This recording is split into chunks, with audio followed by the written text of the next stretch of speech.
अपनी भाषा YouTube channel में आपका स्वागत।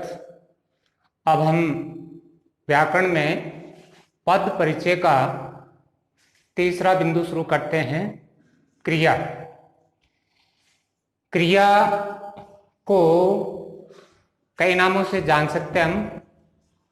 कार्य, काम, काज, लगभग एक ही शब्द के नाम हैं। अब क्रिया है क्या? किसी भी हम हमारे दैनिक जीवन में जितने भी कार्य हम करते हैं उन्हें क्रिया कहते हैं।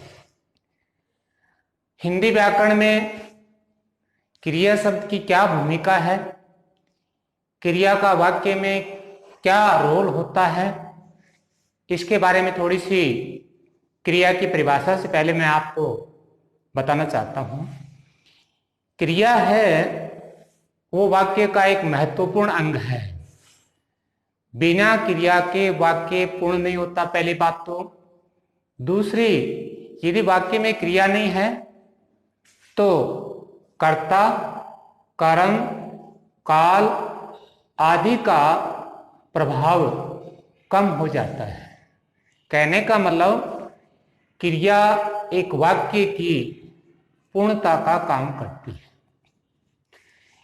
क्रिया है वो वाक्य के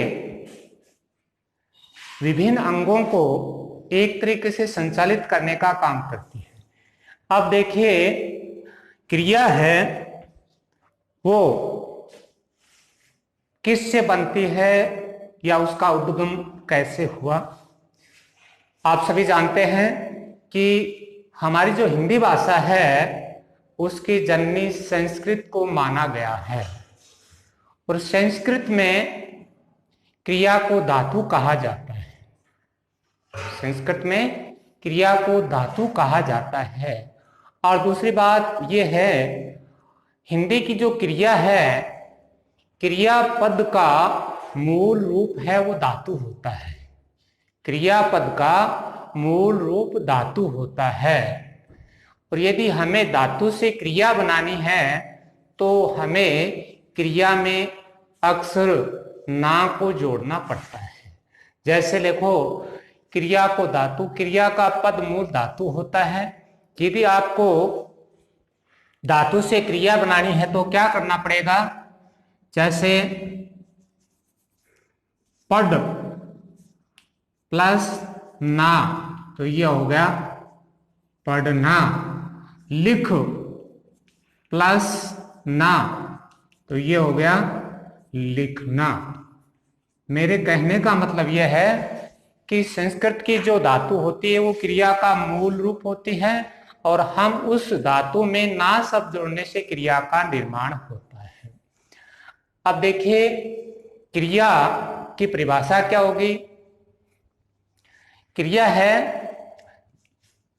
हिंदी में हम परिभाषित व्याकरण दे सके से, जिस शब्द से किसी कार्य के करने या होने का बोध प्रकट होता हो या बोध होता हो, उसे हम क्रिया कहते हैं। किसी भी कार्य को करने या होना, यहां दो शब्द हैं। एक तो है कार्य करने या होना। आप इनमें अंतर देखिए।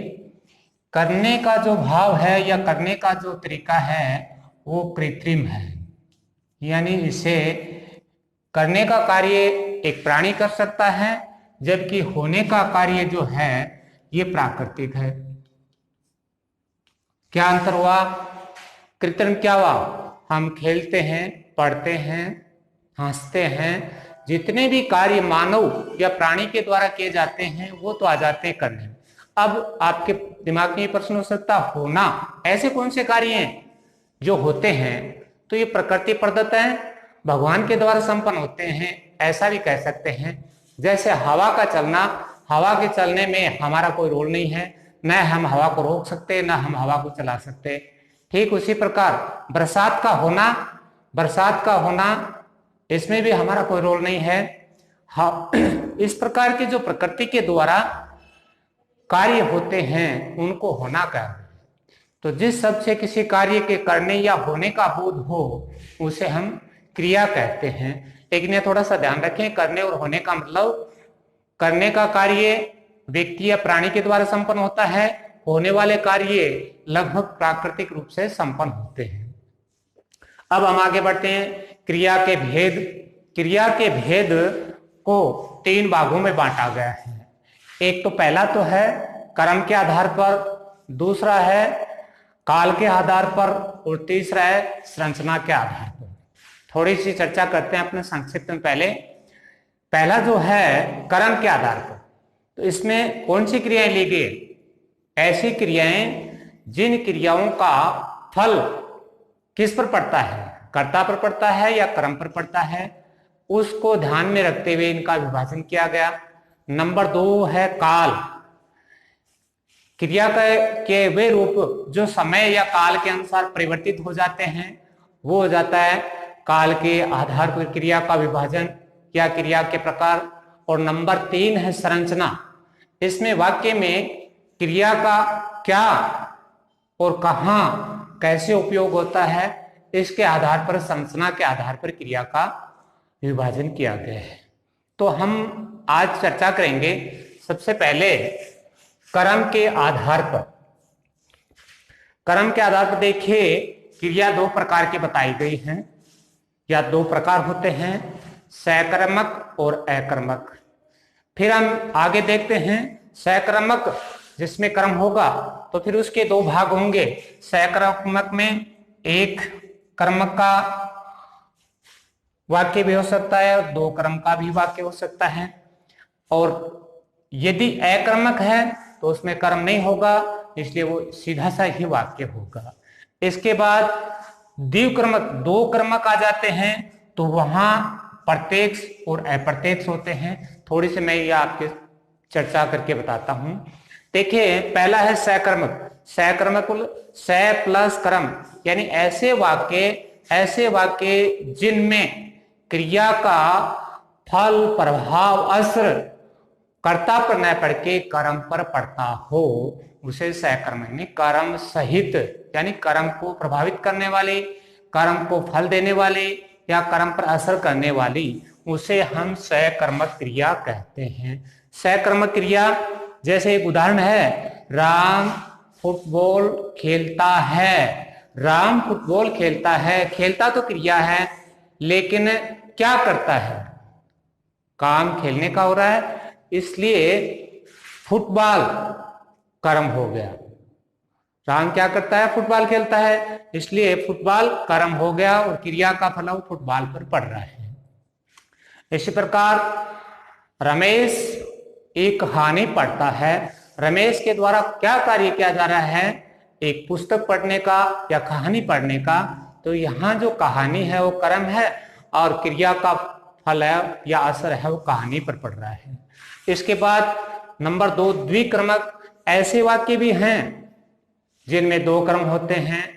2 कर्म में आप क्या बताएंगे? या आपने पढ़ा होगा, जैसे मैंने उदाहरण लिख रखे हैं।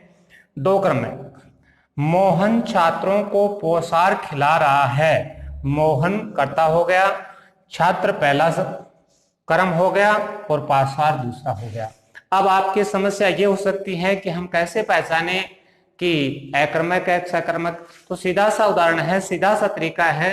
यदि आप वाक्य से क्या और किसे से प्रश्न बनाते हैं, यदि इन शब्दों के उत्तर आपको मिल जाते हैं तो वो सकर्मक क्रियाएं होंगी। जैसे मोहन वाले में देखें, मोहन छात्रों को पोषार खिला रहा है, तो मोहन क्या कर रहा है? पोषार खिला रहा है। ये क्या का उत्तर हो गया? किसे खिला रहा है? छात्रों को, इसलिए द्विक्रमक और सकर्मक क्रिया हो गई। इसके बाद यदि आप प्रश्न बनाते हैं क्या और किसे, इसका उत्तर नहीं आता है तो वो होती है अक्रमक। नंबर 2 हमारी क्या है? अक्रमक। अक्रमक जिसमें क्रम नहीं है। क्रम नहीं है तो निश्चित है क्रिया का फल कर्ता पर पड़ेगा। जैसे रमेश पढ़ता है, अब यदि आप इसे प्रश्न बनाएंगे रमेश क्या करता है, क्या शब्द का उत्तर नहीं मिल रहा हमें। रमेश पढ़ता है, तो एक तो रमेश का नाम है और दूसरी क्रिया, 2 ही शब्द हैं, इसलिए सीधा का सीधा क्रिया का असर रमेश पर पड़ रहा है। क्या और किसे प्रश्नों का उत्तर मिल जाता है तो वो सकर्मक क्रिया होगी। क्या और किसे से यदि आप प्रश्न बनाते हैं, यदि उसका प्रश्न नहीं मिलता है तो वो अकर्मक क्रिया है। इसके बाद चर्चा करते हैं अपन कर्मक के बारे में। द्विकर्मक में दो कर्ता आएंगे, नहीं दो कर्म आएंगे, एक प्रत्यक्ष होगा एक अप्रत्यक्ष होगा। अप्रत्यक्ष क्या होगा, जिसे अंग्रेजी में इनडायरेक्ट कहते हैं। तो इस अप्रत्यक्ष में तो आ जाएगी आपकी वस्तु या निर्जीव। जैसे यहां आ रहा है, ऐसी कोई चीज, मोहन ने सोहन को एक पेन दिया, तो यहां एक पेन वस्तु हो गई, निर्जीव हो गया, तो अप्रत्यक्ष होगा। वो जो निर्जीव होगा या वस्तु का प्रतिरूप होगा वो निर्जीव या आपका ये कर्ता हो जाएगा अप्रत्यक्ष, सॉरी कर्ता नहीं कर्म। इसके बाद प्रत्यक्ष। प्रत्यक्ष में क्या होगा, जो हमने सर्वनाम के बारे में चर्चा की थी वो होते हैं। राम ने उसे एक घड़ी दी, यहां उसे शब्द है, वो प्रोनाउन सर्वनाम है, इसलिए ये आपका हो गया प्रत्यक्ष। इस प्रकार द्विक्रमक में अप्रत्यक्ष और प्रत्यक्ष का ध्यान रखें। सीधा सा ये प्रत्यक्ष है वो सजीव होगा और उसमें सर्वनाम के शब्द काम में आएंगे। अप्रत्यक्ष वस्तु होगी, निर्जीव होगा और वो उसमें आपको पढ़ने पर ये पता, जैसे किताब हो गई, किसी वस्तु का और का नाम हो गया।